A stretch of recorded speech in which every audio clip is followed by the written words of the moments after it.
તારીખ 17 લખપત તાલુકામાં આવેલા મુખ્ય મથક દયાપરમાં રામ મંદિરનો પ્રથમ પાટોત્સવ ધામધૂમથી ઉજવવામાં આવ્યો.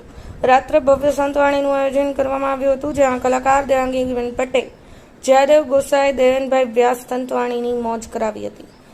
આયોજન સફળ બનાવવા માટે દયાપર લોહાણા સમાજના પ્રમુખ રામભાઈ અનમ, રમેશભાઈ બારુ, સમીરભાઈ અનમ, જીતેન્દ્રભાઈ કોટક, રમેશભાઈ અનમ, અરવિંદભાઈ ગણગણત્રા, શંકરભાઈ ચંદારાણા, જયેશભાઈ ઠક્કર, મહેશભાઈ ઠક્કર, હરેશભાઈ ઠક્કર, પરેશભાઈ ઠક્કર તેમજ મહિલા મંડળના બહેનો પણ ખાસ ઉપસ્થિત રહ્યા હતા.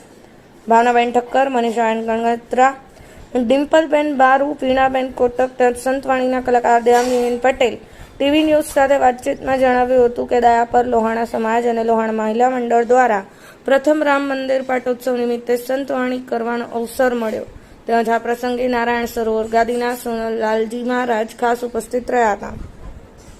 દર્શન સોની, પાટણ ન્યૂઝ 24, કચ્છ.